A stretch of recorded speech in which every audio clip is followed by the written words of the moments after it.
আসসালামু আলাইকুম ওয়া রাহমাতুল্লাহি ওয়া বারাকাতুহু। শিমুল মেমোরিয়াল নর্থ স্কুল অ্যান্ড কলেজের অনলাইন ক্লাসে দ্বিতীয় শ্রেণীর সকল শিক্ষার্থীকে জানাই স্বাগত।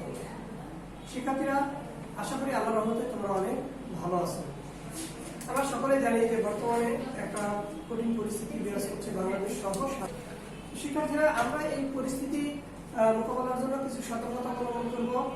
আসলে মোকাবেলা শব্দটা ব্যবহার করা কতখানি সঠিক আমি জানি না। মোকাবেলা শব্দটা ব্যবহার না করাই ভালো, কারণ মহান আল্লাহ রাব্বুল আলামিনের পক্ষ থেকে যখন কোনো বিষয় আসে, ভালো এবং মন্দ সবকিছু আল্লাহর পক্ষ থেকে, এটা মোকাবেলা করার মতো, প্রাকৃতিক কোনো দুর্যোগ মোকাবেলা করার মতো মানুষের ক্ষমতা নাই। বরং আমরা এর থেকে কিছু সতর্কতা অবলম্বন করতে পারি। যেমন আমরা যাবতীয় স্বাস্থ্যবিধি মেনে চলবো, আল্লাহর কাছে প্রার্থনা করবো।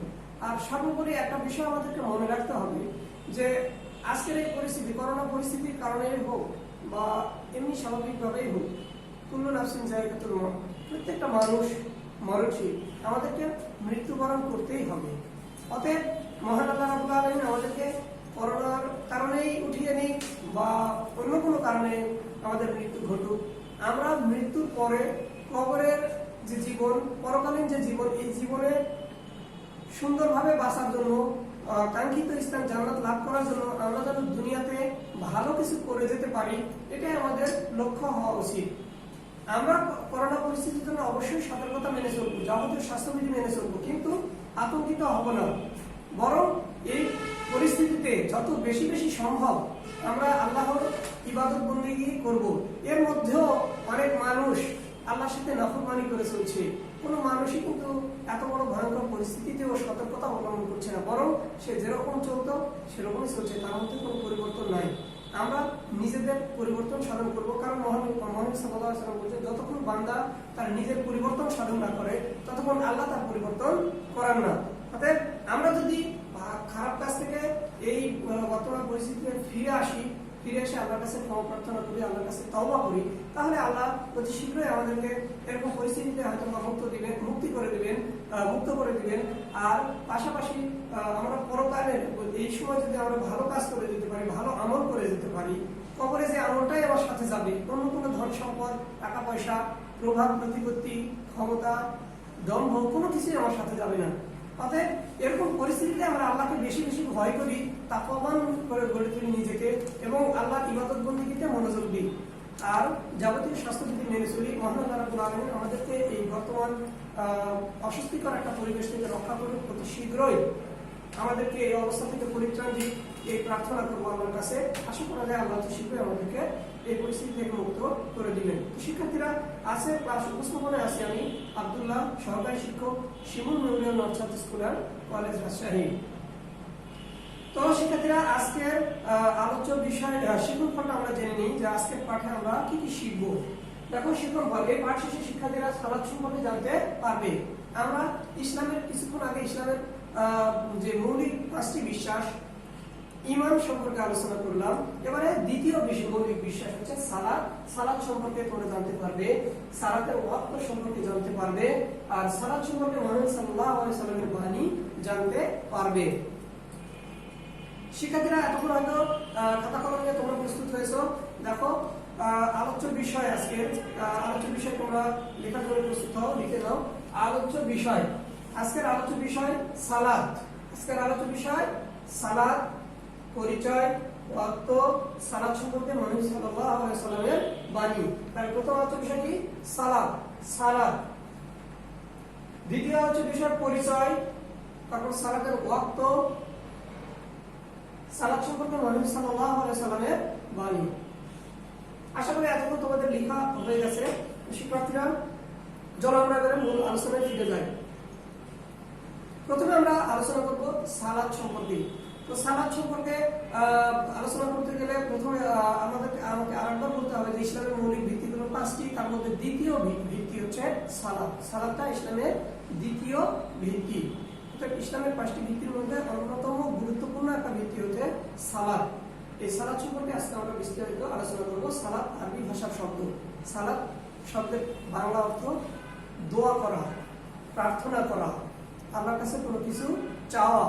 এর আরেকটা অর্থ দরুদ পড়া। তো সালাত, আমরা একটা বিষয় আমরা জানি যে সালাত মানে নামাজ। আসলে এটা ভুল। সালাত অর্থ নামাজ নয়, বরং সালাতের ফার্সি একটা প্রতিশব্দ। সালাতকে ফার্সি ভাষায় নামাজ বলা হয়। দুটার মধ্যে মৌলিক কিছু পার্থক্য রয়েছে। দেখো, সালাত শব্দের অর্থ, শাব্দিক অর্থ দোয়া করা বা প্রার্থনা করা। পক্ষান্তরে নামাজ শব্দের শাব্দিক অর্থ কিন্তু উপাসনা করা। উপাসনা করাটা কিন্তু অনেক সময় বিধর্মীদের ক্ষেত্রে, হিন্দু ধর্মের অন্যান্য ধর্মাবলম্বীদের ক্ষেত্রে ব্যবহৃত হয়। এই হিসাবে আমরা সালাত নামাজ শব্দ ব্যবহার করলে গুনাহ হবে আমি বলছি না, বাট যেহেতু এই শব্দটার সাথে অর্থগত কিছুটা পার্থক্য রয়েছে আমাদের সাথে, ইসলাম ধর্মের সাথে, এই জন্য আমরা সালাত শব্দ ব্যবহার করার চেষ্টা করব। তাহলে আমরা আমাদের যে ইসলাম ধর্মের যে মৌলিক নীতিমালা সে অনুযায়ী আমাদের আলোচনাটা, আমাদের কথা বলাটা সঠিক হবে। তাহলে সালাতকে ফার্সি ভাষায় কি বলা হয়? নামাজ বলা হয়। সালাত শব্দের অর্থ নামাজ এটা নয়, বরং সালাতের ফার্সি শব্দ বা সালাতকে ফার্সি ভাষায় নামাজ বলা হয়। এর শাব্দিক অর্থ প্রার্থনা করা, দোয়া করা।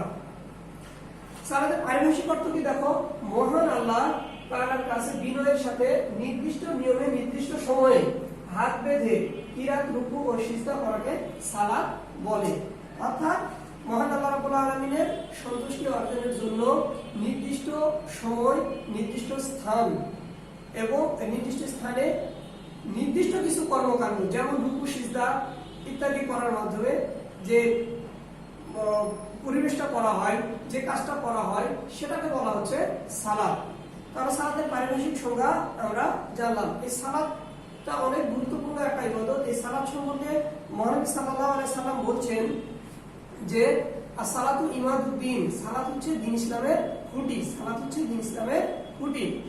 দেখো, আমি আগে বলেছি যে সালাত ইসলামের দ্বিতীয় ভিত্তি, সবচেয়ে বড় বা প্রধান ইবাদত সালাত। মহানবী সাল্লাল্লাহু আলাইহি সাল্লামের হাদিসের ভাষায় আকবারুদ দোয়া দোয়াই সালাত, অর্থাৎ সবচাইতে বড় দোয়া বা প্রার্থনা হচ্ছে সালাত। তাহলে সালাত সবচাইতে বড় বা প্রধান ইবাদত। ইবাদতের জগতে সালাতের মতো গুরুত্বপূর্ণ ইবাদত আর নেই, কারণ এই ইবাদতের মাধ্যমে একটা বান্দা মুসলিম না কাফির সেটা নির্ধারণ করা হচ্ছে, মুসলিম বা মুশরিক সেটা নির্ধারণ করা হচ্ছে। মহানবী সাল্লাল্লাহু আলাইহি সাল্লামের একাধিক হাদিস এই ব্যাপারে বর্ণিত হয়েছে। যেমন মহানবী সাল্লাল্লাহু আলাইহি ওয়াসাল্লাম কথা বলেছেন যে মান তারাকা সালাত মুতাআম্মিদান ফাকাদ কাফারা, যে ব্যক্তি এক ইচ্ছাকৃতভাবে সালাত পরিত্যাগ করলো সে কাফের হয়ে গেল। তাহলে আমরা নিজেরা আল্লাহ রাসূল সাল্লাল্লাহু আলাইহি ওয়াসাল্লামের হাদিস অনুযায়ী আমরা নিজেদেরকে যাচাই করে দেখি তো যে আমরা সালাত ঠিকমতো আদায় করছি কিনা। এই হাদিস থেকে আমাদেরকে শিক্ষা নেওয়ার আছে। যদি আমরা অবহেলাভাবে, অজ্ঞতাবশত, এরকম অনেক মানুষ আছে এখনো যারা সালাত আদায় করে না, জুমার সালাতও আদায় করে না, এরকম মানুষও আছে। তাদের জন্য এই হাদিস, অবশ্যই এই হাদিস অনুযায়ী আমার বলার দরকার নাই, সে যদি নিজেই চিন্তা করে তাহলে সে মুসলিম আছে না কাফির হয়ে গেছে সে এমনিতেই বুঝতে পারবে। তাছাড়া অন্য আরেকটি হাদিসে মহানবী সাল্লাল্লাহু আলাইহি ওয়াসাল্লাম বলছেন যে বাইনাল আবদে ওয়াল কুফরি ওয়াশ শিরকে, বান্দা, কাফির এবং শিরক, বান্দা, কুফর এবং শিরক, এই তিনটা বিষয়ের মধ্যে পার্থক্য হচ্ছে সালাত পরিত্যাগ করা। তার তো সালাত পরিত্যাগ করা, অর্থাৎ যে ব্যক্তি সালাত পরিত্যাগ করলো সে ব্যক্তি কাফির এবং মুশরিক। যে ব্যক্তি ইচ্ছাকৃতভাবে সালাত পরিত্যাগ করলো সে কাফির এবং মুশরিক। অর্থাৎ এই সালাত যে কত বড় এবং কত গুরুত্বপূর্ণ ইবাদত এখান থেকে আমরা উপলব্ধি করতে পারি। তাহলে আমরা অবশ্যই এই সালাতকে গুরুত্ব সহকারে দেখব এবং যারা আমরা প্রাপ্তবয়স্ক তারা অবশ্যই সালাত আদায় করব। 7 বছর বয়স থেকে মহানবী সাল্লাল্লাহু আলাইহি ওয়াসাল্লামের হাদিস অনুযায়ী 7 বছর পূর্ণ হওয়ার পর থেকে প্রত্যেক মুসলমান নর-নারীর জন্য সালাত পড়া ফরজ। প্রত্যেক মুসলমান নর-নারীর জন্য সালাত পড়া ফরজ করা হয়েছে।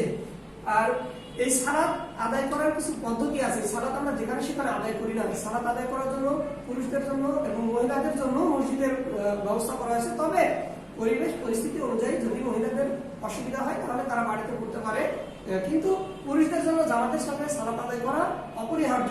এই জন্য সালাত আদায়ের জন্য নির্ধারিত স্থান আছে। এই স্থানকে বলা হচ্ছে মসজিদ। মসজিদ শব্দের অর্থ অ্যাকচুয়ালি সিজদা করার স্থান। সিজদা থেকে মসজিদ এসেছে, সিজদা থেকে মসজিদ এসেছে। তাই মসজিদ শব্দের অর্থ সিজদা করার স্থান। মহানবী সাল্লাল্লাহু আলাইহি ওয়াসাল্লামের হাদিস অনুযায়ী দুনিয়ার সকল জায়গা, সকল স্থানই কি মসজিদ বা সিজদা করার স্থান। অর্থাৎ বান্দা যখন যেখানে যে অবস্থায় উপনীত হবে, যে অবস্থায় থাকবে, সে সেখানে সালাত আদায় করবে। আর মুসলিম হিসাবে আমাদেরকে অবশ্যই এমন ভাবে বাইরে বের হতে হবে, এমন পোশাক পরিধান করে বাইরে বের হতে হবে যাতে আমরা কি করতে পারি, সেখানে যখন যেখানে সালাতের সময় হবে সেখানে আমরা সালাত আদায় করতে পারি। সবচাইতে দুঃখজনক একটা বিষয় এখানে বলতে হয় যে এখনো আমাদের কিছু বন্ধু বান্ধব, আমাদের কিছু ভাইদের, ছোট ভাইদের, তাদের যখন বলা হয় যে চলো আমরা সালাত আদায় করি, তখন সে নির্লজ্জের মতো, কিছুক্ষণ আগেই বললাম যে হায়া শরবাতুম মিনাল ঈমান, মানে পূর্বের একটা ক্লাসে আমি তোমাদের সাথে কথা বলেছিলাম, আলোচনা করেছিলাম যে আল হায়া শরবাতুম মিনাল ঈমান, সে নির্লজ্জের মতো বলে দিল যে আমার পোশাক ভালো নেই, আমার পোশাক অপবিত্র হয়ে আছে, আমি এখন নামাজ পড়তে পারবো না, এরকম কথা বলে থাকে। তো আমাদের জন্য এরকম কোন পরিবেশ, এরকম যেন পরিস্থিতি সংঘটিত না হয় যে আমরা বাইরে বের হয়েছি, সালাতের সময় হয়েছে, কিন্তু আমার পোশাক পবিত্র নেই, আমি নিজে পবিত্র নেই, এরকম যেন না হয়। এজন্য আমাদেরকে কি করতে হবে, সর্বদা সালাতের জন্য প্রস্তুতি নিয়ে বের হতে হবে। কারণ মহান আল্লাহ রাব্বুল আলামিন গোটা পৃথিবীকে মসজিদ হিসেবে নির্দিষ্ট করে দিয়েছেন। শুধু যে মসজিদে যাবো তা নয়, বরং আমরা মাঠে কাজ করছি, মাঠে কাজ করার সময় আযান হয়েছে, আযানের সময় হয়েছে, আমার মসজিদে যাওয়ার সময় নেই, মসজিদে গেলে আমার সালাতের ওয়াক্ত চলে যেতে পারে, বা মসজিদ অনেক দূরে, সেরকম পরিবেশ নাই, আমি কি করব, ওই মাঠে আমরা কি করব, সালাত আদায় করব, ওই পরিস্থিতিতে সালাত আদায় করবো। অতএব সালাত অনেক গুরুত্বপূর্ণ ইবাদত, আমরা কখনোই অবহেলা করে, অবজ্ঞা করে সালাতকে পরিত্যাগ করবো না, সালাতের মতো গুরুত্বপূর্ণ ইবাদতকে অবজ্ঞা করবো না, তাহলে আমরা মুসলিম থাকতে আর পারবো না আল্লাহ রাসূল সাল্লাল্লাহু আলাইহি ওয়াসাল্লামের হাদিস অনুযায়ী। এই সালাত মসজিদে আদায় করতে হয়। মসজিদে সালাত আদায় করেন কে? ইমাম সাহেব। একজন ইমামের অনুসরণ করতে হয় সালাত আদায় করা। যেমন মুহাম্মদ সাল্লাল্লাহু আলাইহি ওয়াসাল্লামের যুগদশায় তিনি সালাত আদায় করতেন, তিনি ছিলেন ইমাম। তাছাড়া অন্যান্য সাহাবীরাও ইমামতি করেছেন। তেমনি একজন ইমাম থাকবে, তার পেছনে যারা থাকে তারা সালাত আদায় করে, তারা মুক্তাদি। আর মসজিদে ইমাম সাহেব সালাত আদায় করেন, আর পিছনে মুক্তাদি যারা ইক্তিদা করে তাদেরকে বলা হয় মুক্তাদি। আর শুক্রবারের দিন আমাদের যে 5 ওয়াক্ত সালাত রয়েছে, তার মধ্যে সপ্তাহে একটা দিনকে মহান আল্লাহ রাব্বুল আলামিন বিশেষ সম্মান এবং মর্যাদা দিয়েছেন। সে একটা দিন হচ্ছে শুক্রবার।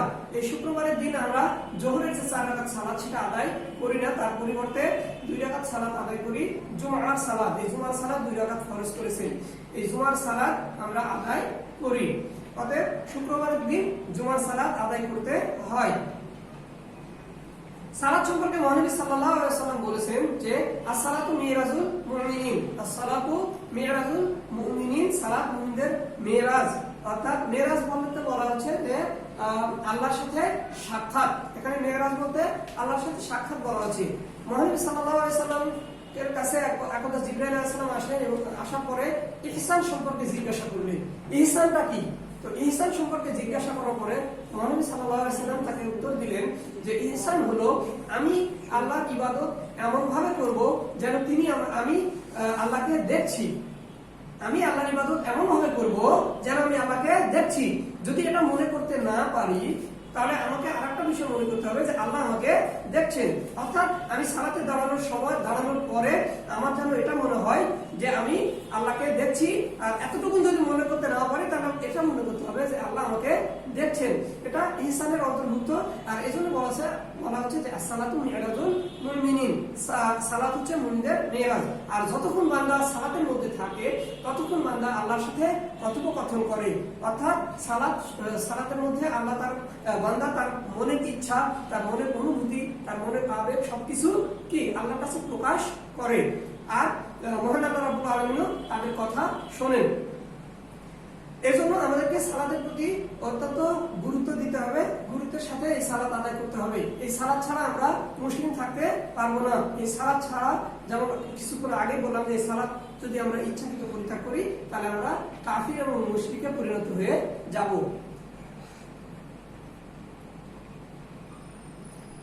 শিক্ষার্থীরা, এবার আসি আমরা সালাতের ওয়াক্ত সম্পর্কে। এই সালাতের ওয়াক্ত আছে, সালাতের ওয়াক্ত। প্রথমে আমরা আসি সালাত দিনে ও রাতে কয় ওয়াক্ত সালাত? দিনে ও রাতে সালাত 5 ওয়াক্ত। দিনে এবং রাত অর্থাৎ 24 ঘন্টার মধ্যে আমরা 5 বার সালাত আদায় করি। এই সালাত 5 ওয়াক্ত সালাত আমাদের উপর যে ফরজ করা হয়েছে, এর সুন্দর একটা ঘটনা রয়েছে। সেই ঘটনার সংক্ষিপ্ত আকারে তোমাদেরকে কিছুটা বলছি, শোনো। যে মহানবী মুহাম্মদ সাল্লাল্লাহু আলাইহি সাল্লামকে যখন মহান আল্লাহ রাব্বুল আলামিন মেরাজে ডাকলেন, অর্থাৎ তার সাক্ষাতে ডাকলেন, তখন মহানবী সাল্লাল্লাহু আলাইহি সাল্লাম আল্লাহর সাথে আল্লাহর দিদারে উপস্থিত হলেন, জিবরাইল আলাইহিস সালামের মাধ্যমে সেখানে গেলেন এবং প্রথম পর্যায়ে মহানবী সাল্লাল্লাহু আলাইহি সাল্লামের উপরে 50 ওয়াক্ত সালাত দেওয়া হয়েছিল। 50 ওয়াক্ত সালাত দিয়ে তাকে পাঠানো হয়েছিল। প্রতিমধ্যে হযরত মুসা আলাইহিস সালামের সাথে সাক্ষাৎ হলে তিনি তাকে বললেন যে তোমার উম্মতেরা এই সালাত আদায় করতে পারবে না, তুমি এটা কমিয়ে নিয়ে আসো। তিনি দ্বিতীয়বার আবারও গেলেন, দ্বিতীয়বার তাকে 10 ওয়াক্ত সালাত দেওয়া হলো। মুসা আলাইহিস সালাম আবারও তাকে ফেরত পাঠালেন এবং শেষবার মহান আল্লাহ রাব্বুল আলামিন তাকে এই 5 ওয়াক্ত সালাত দিয়ে প্রেরণ করলেন এবং বললেন যে এই 5 ওয়াক্ত সালাতটা তোমার উম্মতের জন্য 50 ওয়াক্ত সালাতের সমান। তাহলে মহান আল্লাহ রাব্বুল আলামিন আমাদের প্রতি কত বড় একটা অনুগ্রহ করলেন এবং সালাতটা কত গুরুত্বপূর্ণ একটা ইবাদত। এই 5 ওয়াক্ত সালাত, 5 ওয়াক্ত সালাত আদায় করলে আমরা 50 ওয়াক্ত সালাতের সওয়াব পাবো। তাহলে আমরা জানলাম কি দিনে ও রাতে সালাত 5 ওয়াক্ত। সালাতের 5 ওয়াক্ত সালাতের নামগুলো জানি। দেখো, ফজর হচ্ছে দিনের শুরুর সালাত, অর্থাৎ দিনের শুরুর সালাতটা হচ্ছে ফজর। তারপরে জোহর, নম্বর দ্বিতীয় ওয়াক্ত হচ্ছে জোহর, তারপরে আসর, তারপরে মাগরিব, তারপরে এশা। তো শিক্ষার্থীরা এবারে এই সালাতের ওয়াক্তগুলো সম্পর্কে তোমাদের আলোচনা করব তোমাদের সাথে। দেখো, ফজর শুরু হয় সুবহে সাদিকের পর থেকে সূর্যাস্ত পর্যন্ত ফজরের সময়, অর্থাৎ সুবহে সাদিকের সময় যখন পূর্ব আকাশে সাদা আলোর রেখা দেখা যায় তখন থেকে এই ফজরের ওয়াক্ত শুরু হয় এবং সূর্য ওঠার পূর্ব পর্যন্ত এই সময় থাকে, অর্থাৎ সূর্য ওঠার আগেই এই সালাত আদায় করতে হবে। তাছাড়া আমরা সঠিক সময়ে যে সালাত আদায় করবো সেটা আদায় করতে পারবো না। আর সালাত সঠিক সময়ে আদায় করতে হবে, কেননা মহান আল্লাহ রাব্বুল আলামিন বলছেন যে ইন্নাস সালাতা কানাত আলাল মুমিনিনা কিতাবান মাওকুতা, অর্থাৎ সঠিক সময়ে নির্ধারিত সময়ে সালাত আদায় করা মুমিনদের জন্য ফরজ। তাহলে মহান আল্লাহ রাব্বুল আলামিন আমাদেরকে সঠিক সময়ে সালাত আদায় করা ফরজ করেছেন। আমরা ইচ্ছা মতো সালাত আদায় করবো, যে একসাথে সারাদিন সালাত আদায় করলাম না, একসাথে যে রাতে ঘুমানোর আগ দিয়ে ফজর, জোহর, আসর, মাগরিব, এশা একসাথে 5 ওয়াক্ত সালাত আদায় করে ঘুমিয়ে গেলাম, আসলে এটা নিয়ম নয়, এটা নিয়মের মধ্যে পড়বে না। কেননা মহান আল্লাহ রাব্বুল আলামিন প্রত্যেকটা সালাতের জন্য এবং মহানবী সাল্লাল্লাহু আলাইহি ওয়াসাল্লাম প্রত্যেকটা সালাতের জন্য নির্ধারিত একটা ওয়াক্ত আমাদের জন্য দিয়ে গেছেন। আর ফজরের ওয়াক্ত আমরা জানলাম। এবার আসি জোহরের ওয়াক্ত। জোহর যখন সূর্য মাথার উপরে থাকবে, অর্থাৎ দ্বিপ্রহরের সময়, একবার পূর্ব দ্বিপ্রহরের পরের সময়, সূর্য মাথার উপর থেকে পশ্চিম দিকে কিছুটা হেলে গেলে জোহরের ওয়াক্ত শুরু হয়। জোহরের ওয়াক্ত শুরু হয় এবং বস্তুর ছায়া 1 গুণ বা মতান্তরে দ্বিগুণ হওয়া পর্যন্ত এই সময় থাকে। 1 গুণ বা দ্বিগুণ হওয়া পর্যন্ত এই সময় থাকে, অর্থাৎ কোনো বস্তুর ছায়া 1 গুণ বা দ্বিগুণ হলে আসর ওয়াক্ত শুরু হয়ে যায়। এবার আসি আমরা মাগরিব। আর এই আসরের সময়টা থাকে কতক্ষণ? সূর্য ডোবার পূর্ব পর্যন্ত এর সময় থাকে। সূর্য ডোবার সাথে সাথে আসরের ওয়াক্ত শেষ হয়ে যায়। আর সূর্য ডোবার সাথে সাথে আরেকটা ওয়াক্ত শুরু হয়ে যায়, সেটা হচ্ছে মাগরিব। অর্থাৎ সূর্য ডুবে গেছে, মাগরিবের সালাতও শুরু, মাগরিবের সময় শুরু হয়ে গেছে। অর্থাৎ সূর্য ডোবার সাথে সাথে আমরা কি করব? মাগরিবের সালাতের জন্য প্রস্তুতি নিয়ে মাগরিবের সালাত আদায় করব। এই মাগরিবের সালাতের সময় কতক্ষণ থাকবে? পশ্চিম আকাশে যতক্ষণ লাল আভা দেখা যাবে, অর্থাৎ দেখো আমরা পশ্চিম আকাশে তাকালে সূর্য ডোবার পরে আমরা দেখি পশ্চিম আকাশ কিছুটা লালিমা দেখা যায়, লাল হয়ে থাকে, এটা দেখা যায়, সূর্যের মতো অনেকটা রং দেখা যায়। এই লালিমা রেখা যতক্ষণ থাকবে ততক্ষণ মাগরিবের সময় থাকবে। এই লালিমা রেখা মুছে গেলে, অর্থাৎ পশ্চিম আকাশে যখন লালিমা রেখা মুছে গিয়ে সাদা হয়ে যাবে, তখন থেকে আমাদের এশা সালাত শুরু হয়ে যাবে। অর্থাৎ মাগরিবের সময় শেষ হওয়ার সাথে সাথে, অর্থাৎ পশ্চিম আকাশে সাদা আলো রেখা দেখার সাথে সাথে এশা শুরু হয়ে যাবে এবং এই এশা সালাত মধ্যবর্তী ফজরের আগ পর্যন্ত সময় থাকে। তবে মধ্যরাতের মধ্যে এশা সালাত আদায় করা ফরজ, মধ্যরাতের মধ্যে আদায় করা ফরজ। অবশ্যই আমরা এই সালাত, 5 ওয়াক্ত সালাত সঠিকভাবে আদায় করার চেষ্টা করব এবং সময় মতো আদায় করার চেষ্টা করব। আমরা সালাতে অবহেলা করব না। পূর্বেই আমরা সালাত সম্পর্কে অনেক কয়েকটা হাদিস বলেছি, এই হাদিস অনুযায়ী আমরা আমল করার চেষ্টা করব এবং 5 ওয়াক্ত সালাতের অভ্যাস এখনই গড়ে তুলব। তোমাদের বয়স, তোমরা ক্লাস 2তে পড়ছো, 2য় শ্রেণীতে পড়ছো, অর্থাৎ তোমাদের বয়স কিন্তু অনেকেরই 7 বছর তো হয়েছে, অনেকের 7 বছর বেশি হয়ে গেছে।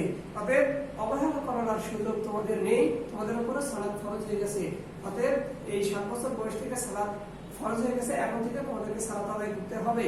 আর যখন তোমাদের বয়স 10 বছর হবে, নবী সাল্লাল্লাহু আলাইহি ওয়াসাল্লামের হাদিস অনুযায়ী তোমাদের প্রতি প্রহার করার নির্দেশ দেওয়া হয়েছে যে সালাতের জন্য তোমাদেরকে প্রহার করতে হবে। অবশ্যই এটা পিতামাতার দায়িত্ব।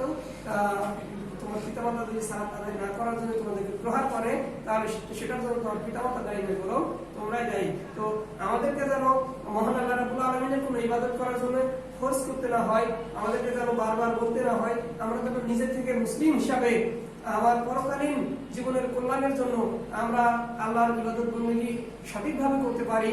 আর গুরুত্বপূর্ণ একটা ইবাদত এই সালাত সঠিক সময়ে সঠিকভাবে আদায় করতে পারি। মহান আল্লাহ রাব্বুল আলামিন আমাদেরকে যেন তৌফিক দান করেন।